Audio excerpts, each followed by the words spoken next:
ശരിക്കും പറഞ്ഞാൽ എൻഡോക്രിനോളജി ഡിപ്പാർട്ട്മെന്റിന്റെ ഏറ്റവും കോമണസ്റ്റ് കംപ്ലൈന്റ് എന്ന് പറയുന്നത് ഡയബറ്റീസ് തന്നെയാണ്. ഒബീസിറ്റി എന്ന് പറഞ്ഞു കഴിഞ്ഞാൽ വെയിറ്റ് ഗെയിൻ, ആവശ്യത്തിനേക്കാളും അധികമായി ഉള്ള വെയിറ്റ്. പലരുടെയും മനസ്സിലൊരു ചിന്ത ഉള്ളത് നമ്മൾ ഇൻസുലിൻ തുടങ്ങി കഴിഞ്ഞു കഴിഞ്ഞാൽ പിന്നെ ഗുളികൾ ആവശ്യമുണ്ടോ ഇല്ലയോ എന്നുള്ളത്.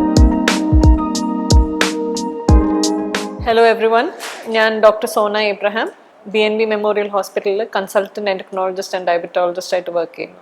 പലർക്കും സംശയമുണ്ട് എൻഡോക്രിനോളജി ഡിപ്പാർട്ട്മെന്റ് എന്ന് പറയുമ്പോൾ എന്താണ് അതിന് ഉദ്ദേശിക്കുന്നതെന്ന്.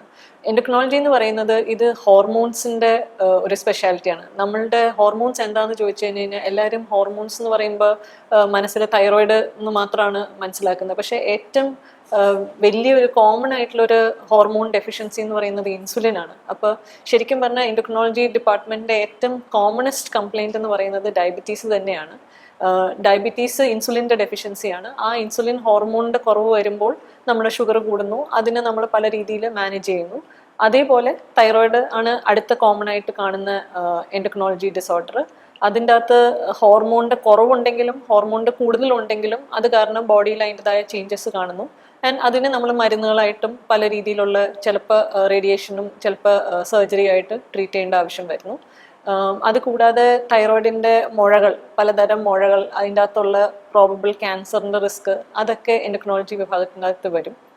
അതുകൂടാതെ വേറെ ഒരു കോമൺ ആയിട്ട് കാണുന്ന ഒരു കണ്ടീഷൻ നമ്മൾ PCOD, polycystic ovarian syndrome, irregular cycles, അതൊക്കെ ഇന്നത്തെ കാലത്ത് കോമൺ ആയിട്ട് കാണുന്ന അടുത്ത ഹോർമോണൽ കണ്ടീഷൻസ് ആണ്. വേറെ എൻഡോക്രിനോളജി ഡിസോർഡേഴ്സിൽ വരുന്ന കാര്യങ്ങൾ എന്ന് പറയുന്നത്, ഈ എൻഡോക്രിനോളജി എന്ന് പറയുമ്പോൾ ഹോർമോൺ എന്ന് പറയുന്നത് ഒരു ബ്ലഡിൽ റിലീസ് ചെയ്യുന്ന ഒരു കെമിക്കലാണ്. അപ്പോൾ അതൊരു ചെറിയ ക്വാണ്ടിറ്റിയിൽ ബ്ലഡിൽ റിലീസ് ചെയ്താലും അത് ബോഡിയിൽ എല്ലായിടത്തും എത്തി അതിൻ്റെ ഒരു എഫക്റ്റ് ഉണ്ടാക്കും. അപ്പോൾ ആ ഹോർമോണിൻ്റെ കുറവുണ്ടെങ്കിലും അസുഖങ്ങൾ ഉണ്ടാവാം, അത് കൂടുതലുണ്ടെങ്കിലും അസുഖങ്ങൾ ഉണ്ടാവാം. അതാണ് ബേസിക്കലി എൻഡോക്രിനോളജി എന്ന് നമ്മൾ ഉദ്ദേശിക്കുന്നത്. അപ്പോൾ പലതരം എൻഡോക്രിൻ ഗ്ലാൻഡ്സ് ബോഡിയിലുണ്ട്. അതിൻ്റെ അകത്ത് ഏറ്റവും വലിയൊരു മാസ്റ്റർ മൈൻഡ് ഗ്ലാൻഡ് എന്ന് പറയുന്നത് ഒരു പിറ്റ്യൂട്ടറി ഗ്ലാൻഡ് എന്ന് പറയും. അത് നമ്മളുടെ ബ്രെയിനിലുള്ള ഒരു ഗ്ലാൻഡാണ്. അതേപോലെ ഹൈപ്പോതാലമസ് എന്ന് പറഞ്ഞൊരു അതിൻ്റെ തൊട്ട് മുകളിലുള്ള. അപ്പോൾ ഈ ഗ്ലാൻഡ്സിൻ്റെ ഡിസ്ഫങ്ഷൻ വരുമ്പോഴും നമുക്ക് പലതരം എൻഡോക്രിനോളജി പ്രോബ്ലംസ് വരാം. അതേപോലെ പാരതൈറോയിഡ് ഗ്ലാൻഡ് എന്ന് പറയും. തൈറോയിഡ് ഗ്ലാൻഡിൻ്റെ തൊട്ട് പുറയിലിരിക്കുന്ന 4 കുഞ്ഞ് ചെറിയ ചെറിയ ഗ്ലാൻഡ്സ് ആണ്. അത് ബ്ലഡിലെ കാൽസ്യത്തിൻ്റെ ലെവൽ റെഗുലേറ്റ് ചെയ്യും. അപ്പോൾ എന്തെങ്കിലും കാരണവശാൽ ഈ ഗ്ലാൻഡ്സിൻ്റെ ഫങ്ഷനിങ് കുറവോ കൂടുതലോ വരുവാണെങ്കിലും അത് കാൽസ്യം ലെവൽസിനെ ബാധിച്ച് അതും ഒരു എൻഡോക്രിൻ പ്രോബ്ലമായിട്ട് മാനിഫെസ്റ്റ് ചെയ്യാം. അതുകൂടാതെ ഇന്ന് നമ്മൾ മനസ്സിലാക്കുന്നത് ബോൺ, അതുമല്ല ഫാറ്റ്, ഇത് രണ്ടും നമ്മളുടെ എൻഡോക്രിൻ ഓർഗൻസ് ആയിട്ട് തന്നെയാണ് ഇന്ന് കരുതുന്നത്. ബിക്കോസ് ഇതിൽ നിന്ന് പലതരം ഹോർമോൺസ് റിലീസ് ചെയ്യുന്നുണ്ട്. അതൊക്കെ നമ്മൾ കഴിഞ്ഞ കുറച്ച് വർഷങ്ങളിലാണ് ഇത് കൂടുതലും മനസ്സിലാക്കാൻ തുടങ്ങിയത്. അപ്പോൾ എൻഡോക്രിനോളജി എന്ന് പറയുമ്പോൾ ഒരു വളരെ ബ്രോഡ് ആയിട്ടുള്ള ഒരു സ്പെഷ്യാലിറ്റിയാണ്. ഏറ്റവും കോമൺ ആയിട്ട് കാണുന്നത് നമ്മൾ ഡയബറ്റീസും തൈറോയിഡും ആണെങ്കിലും അതുമല്ല PCOD ആണെങ്കിലും പലതരം എൻഡോക്രിൻ ഡിസ്ഫങ്ഷൻ വരുമ്പോഴും നമ്മൾ എൻഡോക്രിനോളജിസ്റ്റിനെ കണ്ട് അതിൻ്റെ കറക്റ്റായിട്ടുള്ള ട്രീറ്റ്മെൻറ്റ് എടുക്കേണ്ടത് ആവശ്യമാണ്. എൻഡോക്രിനോളജീനെ കോമൺ ആയിട്ട് കാണുന്നത് നമ്മൾ ഡയബറ്റീസും തൈറോയിഡ് ഡിസോർഡേഴ്സ് അല്ലെങ്കിൽ PCOD ആയിരിക്കാം ഏറ്റവും കോമൺ ആയിട്ട് കാണുന്നത്. പക്ഷേ കുറച്ചുകൂടെ റെയറായിട്ട് കാണുന്ന കണ്ടീഷൻസ് ബ്ലഡിലെ കാൽസ്യത്തിൻ്റെ ലെവൽ വളരെ ഹൈ ആണെങ്കിലോ വളരെ ലോ ആണെങ്കിലോ, അതേപോലെ കണ്ണിൻ്റെ തൊട്ട് പുറയിലാണ് നമ്മളുടെ പിറ്റ്യൂട്ടറി ഗ്ലാൻഡ് ഇരിക്കുന്നത്. അപ്പോൾ അതിൻ്റെ അകത്തുള്ള ട്യൂമർ, അത് ചിലപ്പോൾ കാഴ്ചയ്ക്ക് പ്രശ്നം ഉണ്ടാക്കുവാം, ചിലപ്പോൾ തലവേദന ഉണ്ടാവാം. അപ്പോൾ അങ്ങനെ സ്കാൻ ചെയ്യുമ്പോഴായിരിക്കും പിറ്റ്യൂട്ടറിയിൽ ട്യൂമർ ഉള്ള കാര്യം മനസ്സിലാക്കുന്നത്. അതേപോലെ ചില സമയത്ത് ചില കോമൺ ആയിട്ടുള്ള പിറ്റ്യൂട്ടറി ട്യൂമറിൻ്റെ അകത്ത് പ്രൊലാക്റ്റിൻ എന്ന് പറയുന്ന ഒരു ഹോർമോൺ കൂടുതലുണ്ടാവാം. അങ്ങനെ വരുമ്പോൾ ബ്രസ്റ്റിൽ നിന്ന് മിൽക്കി ഡിസ്ചാർജ് ആയിട്ട് വരാം, പാല് പോലെ ബ്രസ്റ്റിൽ നിന്ന് വരാം. ആ ഒരു കണ്ടീഷൻ ആണെങ്കിലും നമ്മൾ എൻഡോക്രിനോളജിസ്റ്റിനെയാണ് കാണിക്കേണ്ടത്. അതേപോലെ ഓസ്റ്റിയോപൊറോസിസ്, ഫ്രാക്ചർ, ആ ഫ്രാക്ചർ വന്നു കഴിഞ്ഞാൽ നമ്മൾ ഓർത്തോപെഡീഷ്യനാണ് കാണുന്നെങ്കിലും ഇനി ഭാവിയിൽ ഫ്രാക്ചർ വരാതിരിക്കാനും ആ ഫ്രാക്ചറിൻ്റെ മാനേജ്മെൻറ്റിന് വേണ്ടി നമ്മൾ എൻഡോക്രിനോളജിയാണ് അത് ഹാൻഡിൽ ചെയ്യുന്നത്. അതേ കൂടാതെ ഇപ്പോൾ മെയിൽ ഹോർമോൺ, ഫീമെയിൽ ഹോർമോണിൻ്റെ ലെവൽ, ഇപ്പോൾ കൊച്ചു പിള്ളേർക്ക് പ്യൂബർട്ടി ആകുമ്പോഴത്തേക്കും പ്യൂബർട്ടി വേണ്ട പോലെ ആയില്ലെങ്കിൽ, അല്ലെങ്കിൽ പ്യൂബർട്ടി നേരത്തെ സമയത്തിനേക്കാളും നേരത്തെ വന്നാൽ അതെല്ലാം എൻഡോക്രിനോളജി വിഭാഗമായിട്ട് വരും. ബാക്കി കുറേ കണ്ടീഷൻസ് കുറച്ചും കൂടെ റെയർ ആണ്. അതൊരു പക്ഷേ സ്പെഷ്യലിസ്റ്റ് റെഫർ ചെയ്ത് കഴിയുമ്പോഴായിരിക്കും എൻഡോക്രിനോളജിസ്റ്റിനെ കാണണമെന്ന് പേഷ്യൻറ്റിന് മനസ്സിലാവുള്ളൂ. പക്ഷേ ഇതൊക്കെയാണ് കോമൺ ആയിട്ട് പേഷ്യൻറ്റിന് മനസ്സിലാക്കാവുന്ന കാര്യം, എന്തിനാണ് എൻഡോക്രിനോളജിനെ കാണേണ്ടത്. നമ്മൾ കോമൺ ആയിട്ട് അല്ലെങ്കിലും ഹൈപ്പോതൈറോയിഡിസം ആണ് നമ്മൾ കോമൺ ആയിട്ട് കാണുന്ന ഒരു കണ്ടീഷൻ. ഹൈപ്പോതൈറോയിഡിസം എന്ന് പറയുമ്പോൾ നമ്മൾ തൈറോയ്ഡ് ഹോർമോണിന്റെ കുറവാണ് ഹൈപ്പോതൈറോയിഡിസം എന്ന് ഉദ്ദേശിക്കുന്നത്. അതിൻ്റെ അകത്ത് TSH ഹൈ ആയിട്ട് വരും. TSH എന്ന് ഉദ്ദേശിക്കുന്നത് തൈറോയിഡ് സ്റ്റിമുലേറ്റിംഗ് ഹോർമോൺ. അതേപോലെ കുറച്ച് റെയർ ആണെങ്കിലും പക്ഷേ ഇത് എൻഡോക്രിനോളജിസ്റ്റിനെ തന്നെ കാണേണ്ട ഒരു കണ്ടീഷൻ ഹൈപ്പർ തൈറോയിഡിസം ആണ്.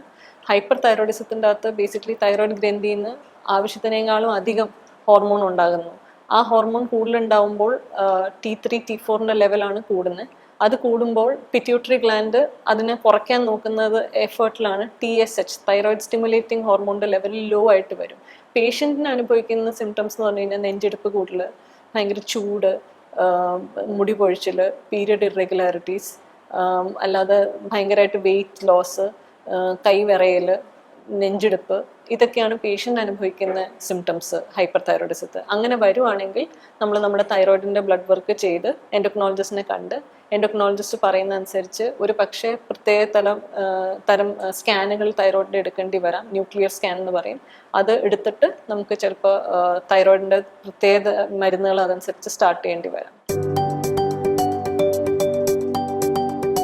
ഒബീസിറ്റി എന്ന് പറഞ്ഞു കഴിഞ്ഞാൽ വെയിറ്റ് ഗെയിൻ, ആവശ്യത്തിനേക്കാളും അധികമായി ഉള്ള വെയിറ്റ് ഗെയിൻ, അത് പലതരം ഹോർമോണൽ ഡിസോർഡേഴ്സിൽ വരാം. എക്സ്പെഷ്യലി തൈറോയിഡ് എന്ന് പറയുമെങ്കിലും തൈറോയിഡിനേക്കാളും കോമൺ കൂടുതലായിട്ട് വരുന്ന ഒരു കണ്ടീഷൻ എന്ന് പറഞ്ഞു കഴിഞ്ഞാൽ കുഷിങ്സ് എന്ന് പറയും. അത് നമ്മളുടെ ബോഡിയിൽ സ്റ്റിറോയിഡ് ഹോർമോണിൻ്റെ അളവ് കൂടുമ്പോൾ വരുന്നതാണ് ഈ കുഷിങ്സ് എന്ന് പറയുന്ന ഒരു സംഭവം. അങ്ങനെ വരുമ്പോൾ നമ്മളുടെ ബോഡിക്ക് ആവശ്യത്തിനേക്കാളും കൂടുതൽ ഫാറ്റ് ഗെയിൻ ചെയ്യാനുള്ള ഒരു ടെൻഡൻസി ഉണ്ടാവാം.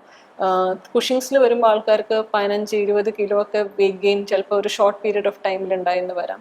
തൈറോയിഡ് എല്ലാവരും വിചാരിക്കും ഹോർമോൺ കാരണം വെയിറ്റ് ഗെയിൻ വരുമെങ്കിലും തൈറോയിഡിൽ അത് അത്രയും കോമൺ അല്ല. അതാണെങ്കിൽ തന്നെ ഒരു മേ ബി ഒരു 2 to 3 കിലോസ് മാക്സിമം.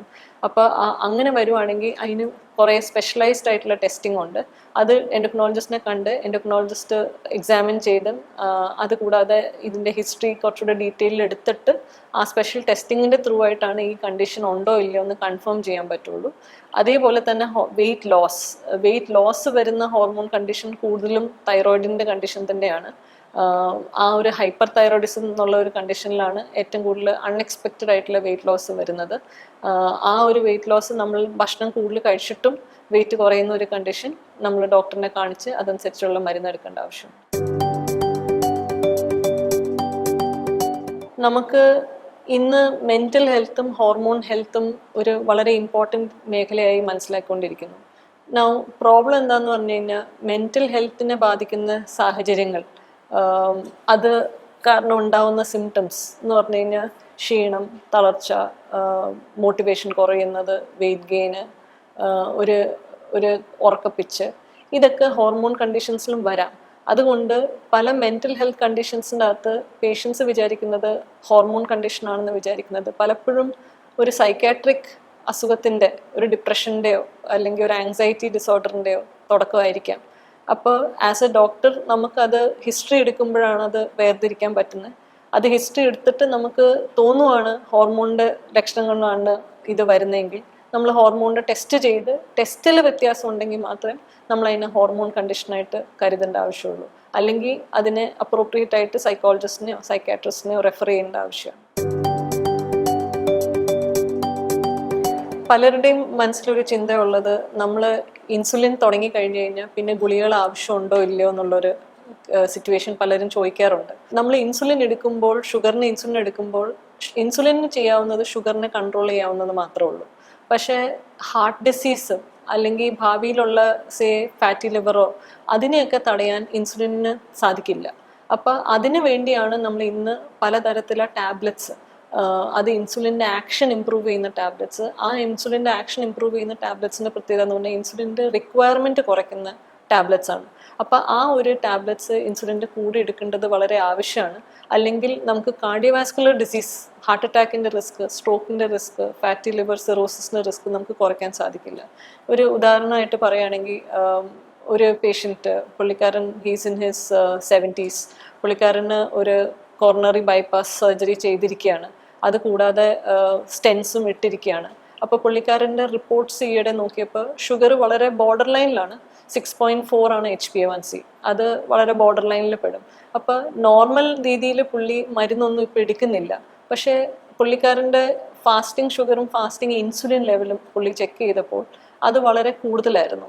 അപ്പോൾ നമ്മളെ സംബന്ധിച്ചോളം ആ കൂടുതൽ നിൽക്കുന്ന ഇൻസുലിൻ ലെവല് വേറെ ലാബ് ടെസ്റ്റിൽ കാണിക്കുന്നത് high triglyceride low HDL ratio ആയിട്ടാണ്. അപ്പോൾ അത് ഇന്ന് നമ്മൾ മനസ്സിലാക്കുന്നത് ഇൻസുലിൻ റെസിസ്റ്റൻസ് അല്ലെ ഹൈപ്പർ ഇൻസുലിനീമിയ കാർഡിയാക് ആയിട്ട് ഒരു വളരെ ഇമ്പോർട്ടൻറ്റ് റിസ്ക് ഫാക്ടറാണ്. അപ്പോൾ നമ്മളെ സംബന്ധിച്ചോളം ആ ഒരു റിസ്ക് നമുക്ക് കുറയ്ക്കണമെങ്കിൽ നമ്മൾ മെയിൻലി ഭക്ഷണമാണ് അതിൻ്റെ ഒരു കൺട്രോൾ ചെയ്യാനുള്ള ഒരു മാർഗം. അതിൻ്റെ അകത്ത് ഭക്ഷണത്തിൻ്റെ അകത്തും എന്താണെന്ന് ചോദിച്ചു കഴിഞ്ഞാൽ നമ്മൾ ഇന്ന് ബിലീവ് ചെയ്യുന്ന ഒരു കാര്യം ലോ കാർബ് ഡയറ്റ്സ് എന്ന് പറഞ്ഞു കഴിഞ്ഞാൽ നമ്മളുടെ ഭക്ഷണത്തിൻ്റെ അകത്ത് നമ്മൾ പൊതുവേ കേരളത്തിൽ നമ്മളുടെ ഇൻടേക്ക് ഓഫ് കാർബോഹൈഡ്രേറ്റ്സ് ആണല്ലോ കൂടുതൽ. അരി ബേസ്ഡ് ആയിട്ടുള്ള അത് ഗോതമ്പാണെങ്കിലും ഓട്സ് ആണെങ്കിലും മില്ലറ്റ്സ് ആണെങ്കിലും ഇതെല്ലാം കാർബോഹൈഡ്രേറ്റ്സ് ആയിട്ട് പെടും.